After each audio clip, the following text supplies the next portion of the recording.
Hello, welcome back to another video. My name is Gemma and today I'm very excited to announce that Misery May is back for its third year. So if you are unfamiliar, Misery May is a readathon that I run with my fabulous friend Scott from Gunpowder Fiction and Plots. We both have very similar taste in books, and those books are the ones that basically crush your heart into a million pieces, smush it down, grind it up a bit, and basically make you snot all over yourself. So those are the sorts of books that we like to read, and I think you like them too. You might think you will like happy books, but we all know you like the sad books.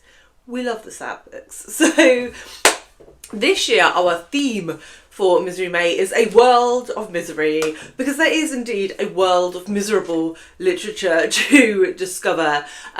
It should come as no surprise really that this is a theme that Scott and I are very excited about. Both of us are big fans of global literature, books from all over the world written in as many languages as you can shake a stick at. And so we are challenging you this Misery May to read one miserable book from every continent. You do get a pass for Antarctica, so that leaves you with 6 continents. And it would be great to try and find some miserable books from less well-known countries, books in translation where you can. But really, I mean, as long as you're reading misery, it doesn't really matter. Just those books that require copious amounts of tissue are the main criteria. So I have a couple of examples here for you of books that I have loved for their very miserable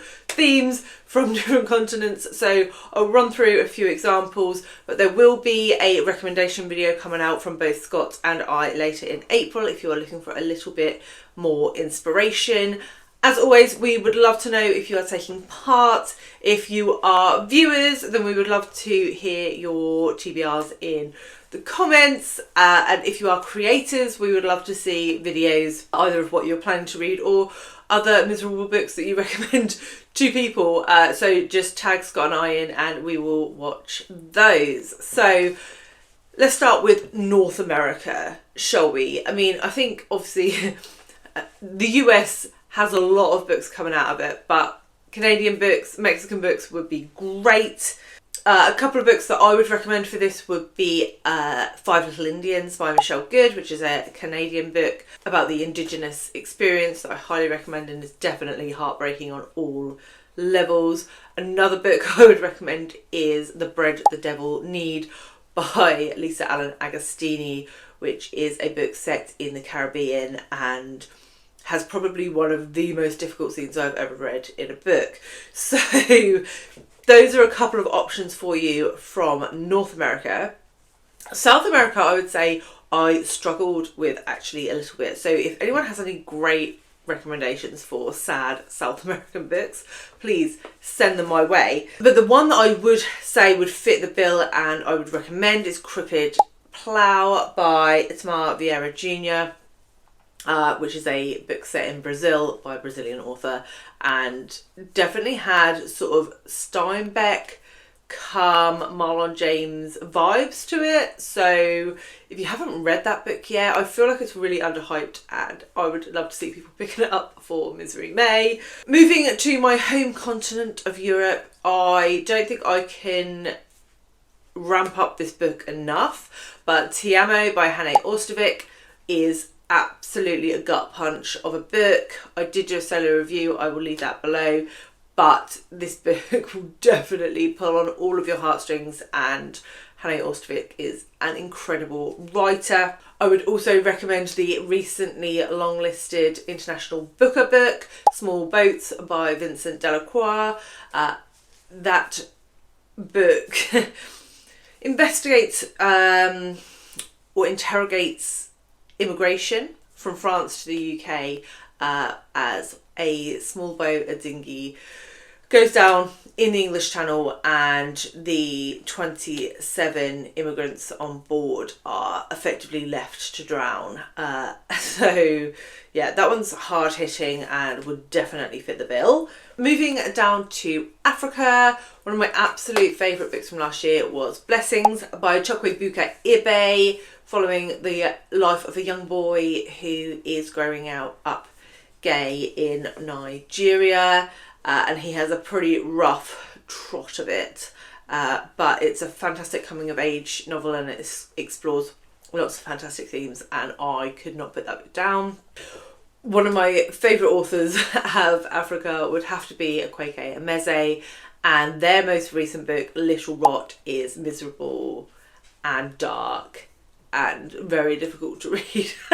So if you're looking for something along those lines, Little Rot would definitely dampen your mood. There are so many great books coming out of Asia, and Asia has so many countries. I have tried to pick 2 very different countries to recommend you books from. So the first is Vietnam, and I would recommend The Mountain Sing by Nguyen, Phan, May, which is a multi-generational saga set over the Vietnamese War, well actually over several wars happening in Vietnam, and is devastating. Looking at many traumas from war. And then popping over to the other side of Asia, Minor Detail by Adania Shibli is a book about the Palestinian experience, and it's split over 2 timelines, and again interrogates the atrocities of war and conflict in the country. So 2 very different countries but similar themes. And then popping down to Scott's home turf of Australia, the 2 books I would recommend would be Women and Children by Tony Birch. Tony Birch does not get enough love, Indigenous Australian author, and this book looks at domestic abuse, abuse by the church, violence, families, grandfather and grandson relationships. There are some super heartwarming elements in this, but it's quite a traumatic plot line, so that would work. And Bodies of Light by Jennifer Down, which was our group pick for Misery May last year, and explores a mother who is accused of murdering her children. So we're not going to have a group book this year. We would just like to hear about all the books that you're reading and add them to our TBRs. So I would love to know if you guys are going to join us this year. I would love to know actually what is your most miserable book that you have read in 2025. That would be great to know. If you are here but you don't want to leave a comment, just leave the really crying face emoji. And yeah, recommendation videos coming in a couple of weeks, and we will see you then. If you want to see some recommendations from last year, I will leave that video here, and I will see you all very soon with another one. Bye guys.